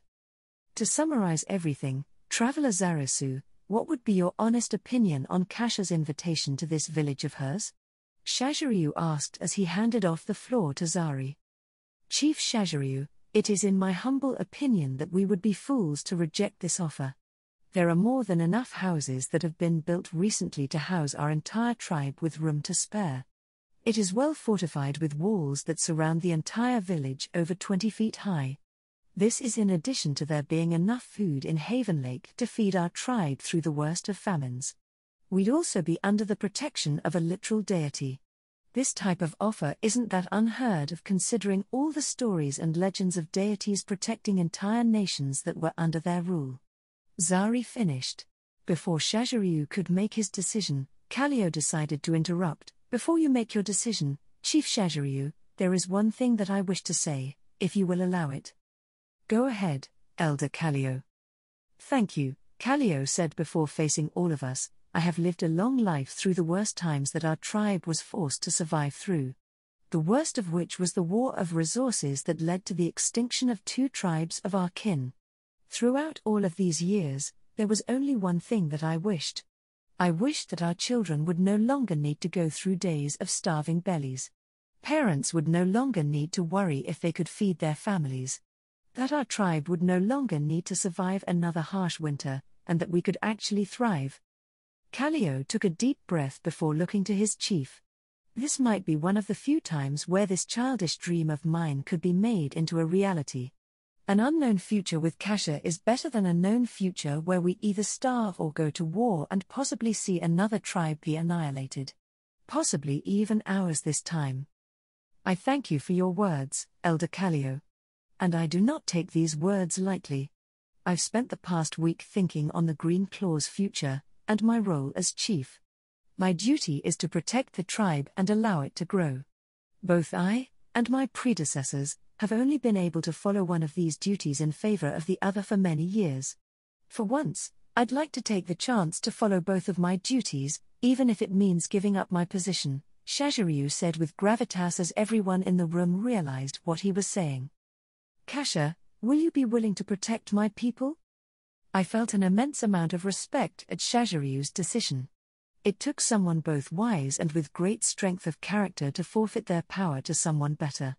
I had no wish to disrespect the trust that was being shown to both the boss and I by Shaziryu. With my life, Shaziryu. Then the Green Claw shall join you. Kasha. I couldn't help but feel giddy as while walking through the forest with the expedition. A few hours ago, my copy had let me know through message that Shaziryu had agreed to have the Green Claw tribe join my village. I felt a large amount of pride at the fact that Zarasu's reports had been eye-opening enough to Shaziryu and the elders that they had agreed without much argument, aside from the tail-less lizard man Elder Korkorus. The fact that an outside observer had such a positive review for my village meant that both I and my copy were doing something right. Funny enough, I almost whooped for joy until I realized where I was, and how I'd probably look like a crazy woman if I just started celebrating for no reason. That didn't stop me from feeling the wagging of my hidden tails, so at least one part of me got to show my happiness. For the trip back, we actually were making pretty good time and everyone in the group was in good enough spirits. At least, everyone besides a few select people. 2 of which were a pair of brightly colored twins. I still have no idea what the kitsune might have used to color them so brightly, but it was showing no signs of wearing off. Especially since Andra had been trying multiple methods on our trek. She tried pouring some hard liquor on a section of her hair, but all that did was make her smell like a bar. Rubbing dirt into her hair to at least darken the color amazingly did not help. Somehow, the dirt just managed to slip off like oil against water, which made me start thinking that this wasn't actually a dye, but either a spell or curse. That, or it was an alchemical reaction for a potion used to dye her hair. Unfortunately for her, I had a bit of a gut feeling that the more she attempted to remove or hide the coloring, the longer it would remain. The kitsune around me found more amusement from her overreaction compared to her brother's underreaction, so Ander would likely have his coloring fade after a few days. Aside from this, I was able to sneak some peeks at Theo, who currently had his face in the tome that I gave him. While most of the mages wrote Theo's intense focus on the book as just another typical quirk of their guild master, Mercia kept an inquisitive eye on Theo. When we had finally been led out of the forest after a few more hours, Ken, and the rest of the kitsune under his command, gathered together in front of all of us. This is as far as we will escort you. The rest of the journey falls upon all of your shoulders. With that, he and the rest of the kitsune rushed back into the forest and left us all alone. Well, at least, that was what everyone else thought. I could easily smell that 3 or so of the kitsune had remained in hiding nearby in the trees. No doubt that Ken was making them my bodyguards for the foreseeable future. I couldn't help but roll my eyes at how overprotective of me that was when I had the power to drop the sun at will on whoever managed to bother me. Waving of the thoughts of unneeded protection, I decided to join the rest of the group as we began setting up our tents in preparation for the coming night. It was when I just finished setting up my sleeping area and was about to join everyone else for dinner that I received an alert that worried me to the core. Kasha, we need your help. Dufayas, talisman of the Allied beacon, let me know exactly where I needed to go, and oddly enough, it was in Rantel. I already teleported before I could think of anything else. The moment that I arrived, I went through a myriad of emotions as I looked around the room of what I recalled to be Lizzie and Nferya's pharmacy. Then, I looked at the people around me, and everything just seemed to freeze for me. Nferya was huddled against a wall behind me, his breathing was on the verge of hyperventilating. To my left, blocking the entrance as he got onto his feet, was a pale bald old man in a red robe that reeked of time spent around a lot of corpses and cemeteries. At my feet was Nina. Left shoulder, melted through multiple layers of skin by something acidic, spell most likely. Right leg below the knee, same issue. Right hand, melted down to the bone. Down to the bone. To my right stood a blonde woman that reeked of my friend's blood. Stilettos in hand covered in Dine's blood. Dine, barely standing on one leg, multiple puncture wounds. Impaled into a wall to Dine's left was Peter. The coughing he's making implies one of his lungs is filling with blood. Will choke to death on his own blood soon if it isn't fixed. Multiple of the same puncture marks as Dine. The fact that those two are still alive implies that the woman is toying with them. Past all of them was Lucrute. He has a stiletto sticking out of his collarbone. The fact that he hasn't moved and is still just standing there implies either paralytic poison or a spell. All of them are afraid. Their hearts are thumping in their chests loudly like drums. The noise just won't leave my mind, and it makes me angrier. Nina is crying. Nina is crying. Within the span of 3 seconds, I've gone through an entire emotional spectrum. I felt afraid, horrified, saddened, upset, angry, and now, I'm beyond that. Before anyone can react, I cast Time Stop. I watch as the colors of the world become muted, sounds disappear, and the only thing left I can hear is the thundering of my heartbeat. I move quickly and get to work on Nina first. I cast Healing of Freya on her and watch with a mixture of anger and relief as her flesh grows back on her body until she is completely healed. Then, I use one of my tails to lift her and Nferya and set them to the side of the room out of the path of the old dead man and the blonde bitch. I reach Dine next and quickly heal him before setting him aside with the rest. Reaching Peter, I pull out the stiletto and put it into my inventory before healing him and setting him aside. I walk past the bitch and smack her out of the way with the back of my hand before arriving at Lucrute. Pulling the blade out, I get a clear picture of the angry expression frozen on his face before I get to look at his crying eyes filled with absolute terror. I cupped his cheek with my hand as I healed him before letting him go and setting him with the rest. Then, I cast the deathmatch on myself, the old dead man and the blonde bitch. Before ending, Time Stop. Color came back to the world once again along with sound and movement. The first sound to hit my ears was the loud screech of pain as bitch hit the wall. For one simple moment, the two sides of my mind, the instinctual and animalistic side, and the intelligent reasoning side are both in complete agreement. These two touched the people who I consider as mine. They must never be allowed to do so again, by any means necessary. Who the hell are you? Where did everyone go? His question was answered by the others coming to their senses and moving, or at least reaching the invisible barrier that deathmatch created. How did you do? Old dead man was interrupted by bitch spitting out multiple teeth. What the hell was that? What happened to my mouth? Bitch demanded as she cupped the side of her face I slapped while pointing her blade at me. I got some sick pleasure at seeing the pretty mug of hers being brought down a peg or 3. Kasha! Get out of there! Lucrute screamed out in horror and worry. He was quickly joined by the others telling me to run. I tuned them out for the blood rushing in my ears. Just end her, Clementine. We need to finish this quickly. Old Dead Man quickly prepared a spell with his staff and I cast counter spell, ending the spell before it could even begin. At the same time, I heard the one called Clementine rush at me from behind with immense speed. I didn't need to even move a pinky as my invisible tails moved faster than she could and grabbed her before slamming her into the ground. Before I finish this, why are you here? I asked while cocking my head at the old dead man. I relished the growing fear that was beginning to waft off his pale form. We are here for the boy, he stated with as much of his remaining willpower as he could. He still thought that he had power here? Have to rectify. Don't just talk with the bitch. Kill her. Clementine screamed out. I used one of my tails to slam her face into the floorboards a few times until I could hear dislodged teeth hit the wood along with said wood cracking from the force. I took a deep breath before speaking again. Every second was an effort to control myself from screaming. You touched my friends. You tried to touch my business partner. You touched my kid. In suitable retaliation for Nina, I cast Acid Ball, and got a sick sense of satisfaction as I watched the man's eyes widen in fear.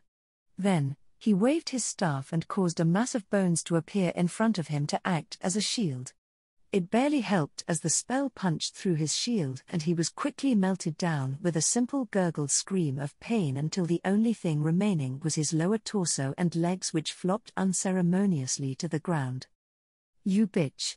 When I get out of this, I'll cut your limbs off and make you watch as I flay. I slammed her head a few more times until she stopped talking and instead made a gurgling sound from the blood and teeth filling her mouth. Then, I used a tail to lift her head from the ground to see her eyes nearly rolled into the back of her head, her mouth now missing most of her teeth, with the few remaining slowly being drooled out to the ground, and her nose smashed into her face in a way that would be unrepairable without magic. You've got nothing of value to say. Keep your mouth shut. I then used a tail to lightly smack her a few times in the face until she finally came to. Awake? Her eyes widened in fear and I grinned. Good. Stop. I then cast Permanise, Paralysis, on her as revenge for Lucrute and let her ugly body drop to the ground. I finally deactivated Death Match and walked over to the others. The adrenaline that had been coursing through my body was finally wearing down and all that rage I felt before dissipated to the very painful realization. My eyes began to burn and I could help but start rubbing them to make it go away. I was almost too late. Nina was the first to come out of her stupor and rushed at me before grabbing me in a hug.